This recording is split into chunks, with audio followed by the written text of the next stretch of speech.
안녕하십니까. 카톨릭대학교 성빈센트병원 신경과에서 근무하고 있는 임성철입니다. 네, 오늘 제가 준비해온 내용은요. 뇌전증 환자의 증상을 잘 관찰하게 되면 뇌의 어떤 부위에서 이상 뇌파가 발생하는지를 추정할 수 있고, 그것이 환자의 진단과 치료에 굉장히 중요한 단서가 된다. 이러한 내용을 가지고 주로 뇌전증의 증상을 위주로 말씀을 드리고자 합니다. 그래서 오늘은 이 뇌내 세포에서 각 영역별로 어떤 증상이 왜 어떻게 발생하는지를 좀 말씀을 드리고자 합니다. 뇌 안에는 이러한 신경세포가 있고요. 이게 과도하게 활성화되면서 이런 뇌파 형태를 만들어내는 게 뇌전증인데요. 크게 보자면은 뇌 전체에서 뇌파가 동시에 이상 뇌파가 발생해서 증상이 나오게 되는 전신 발작이라는 것이 있고요. 뇌의 일부에서 이상 뇌파가 발생을 해서 그것이 다른 영역으로 이상 뇌파가 전파되면서 증상을 순차적으로 발생해 가는 것을 부분 국소 발작이라고 합니다. 오늘 대상으로 이야기할 것은 이러한 국소 발작입니다. 즉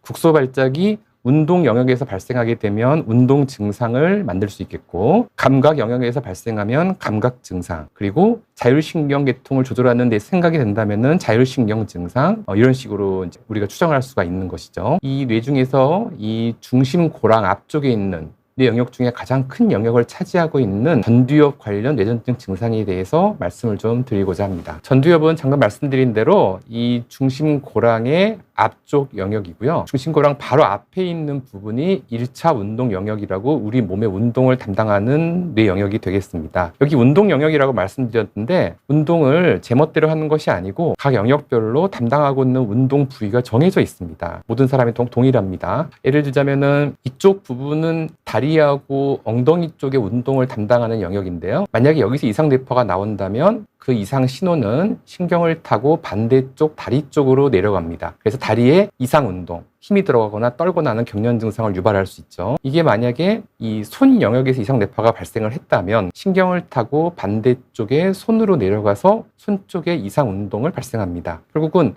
똑같은 발작의 운동 증상이 발생하더라도 환자의 증상 부위에 따라서 뇌 영역을 추정할 수 있는 것이죠. 1차 운동 영역 앞쪽으로 전두엽 바깥쪽 영역이 있는데요. 이 부분은 흥분하게 되면 사람의 눈이 흥분하는 뇌의 반대쪽으로 돌아가게 되어 있습니다. 그래서 예를 들자면 환자의 얼굴이 왼쪽으로 돌아가서 눈도 왼쪽으로 돌아가고 있다면 오른쪽 전두엽 바깥쪽이 흥분하고 있다, 이렇게 우리가 추정할 수 있는 것이고, 환자가 경련 중에 이러한 자세로 변화가 일어나고 있다면 그 순간에는 돌아가는 반대쪽 뇌의 전두엽 앞쪽이 흥분하고 있구나, 이렇게 추정할 수가 있다는 것이죠. 이건 이제 전두엽의 맨 위쪽에 있는 부위가 되고, 그 아래쪽에 대상 영역이라 그래가지고 싱글레이터라고 하는 영역이 있습니다. 이 부분들이 자극을 태면 어떠한 형태의 운동이 나오는지 우리는 이미 알고 있죠. 실험을 통해서. 예를 들어서 이 전두엽 내측 쪽에 보조 운동 영역이라는 곳이 있는데요. 이 부분이 흥분하게 되면은 전체 몸이 뻣뻣해집니다.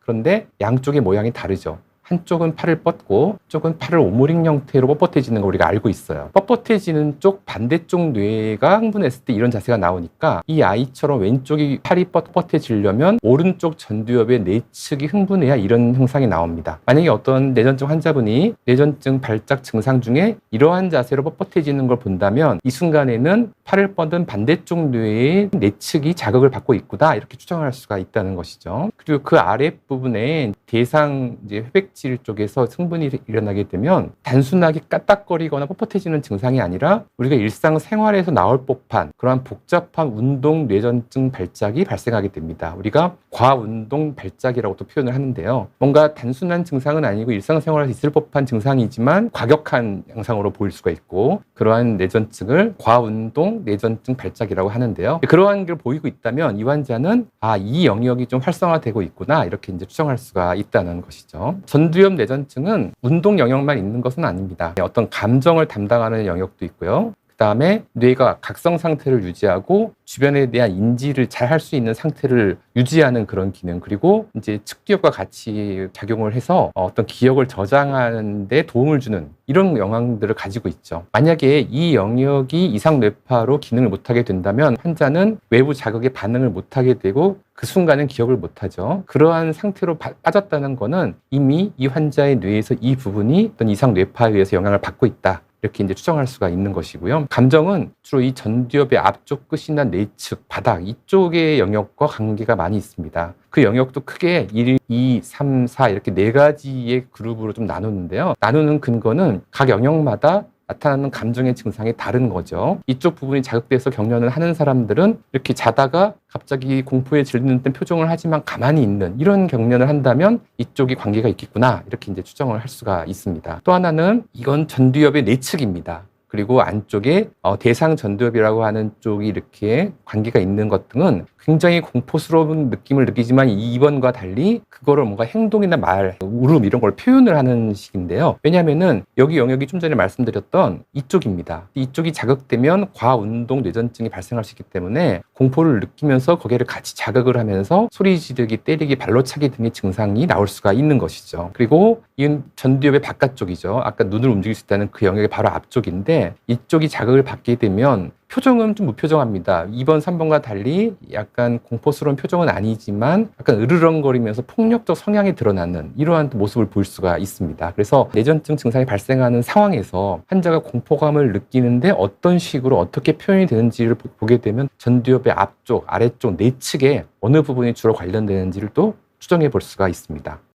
이번엔 전조입니다. 우리가 전조하면은 뇌전증 증상이 발생하기 전에 나타나는 증상, 또 이렇게 생각을 해서 전조만 있었을 때는 뇌전증이 나는 없었어요, 이렇게 말을 하는 환자분도 꽤 있습니다. 하지만 전조는 이미 발작이 시작된 상태라고 우리가 생각을 하는 증상입니다. 왜 그러냐면요, 일단 아까 말씀드렸듯이 전두엽 아래와 내측 축두엽, 뇌의 기저 부분은 어떤 각성을 유지하고 외부에 대한 사물에 대한 인지를 잘할 수 있는 상태를 유지하고, 그다음에 기억의 저장과 관계된 영역들이기 때문에 이게 작동을 하는 동안에는 주변의 상황을 인지하고 기억이 됩니다. 그러니까 이 영역과 좀 거리가 있는 전두엽의 앞쪽이나 두정엽, 그리고 이 아래쪽에서 증상이 생겼을 때는 이게 가운데 작동을 하기 때문에 그 증상들은 환자가 느끼고 있는 거죠. 그걸 전조라고 합니다. 예를 들어서 후두엽에서 이상 뇌파가 나오면 섬광이 보일 수 있어요, 환자가. 그건 환자가 기억을 하는 거죠. 두정엽에서 이상 뇌파가 나오면 통증이나 이상 감각, 그리고 측두엽 상부에서 이상 나오면 이상한 소리가 들린다고 할 수도 있습니다. 다 기억이 나죠.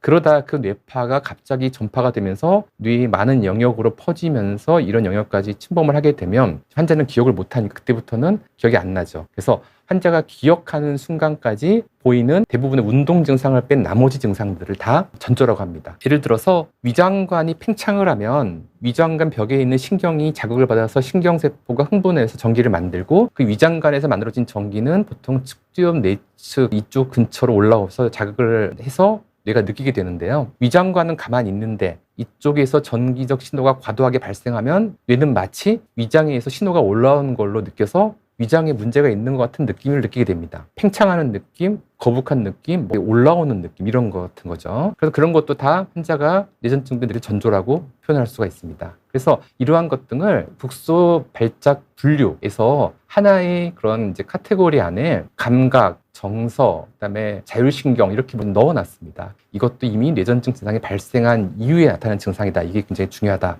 이 말씀 한번 드립니다.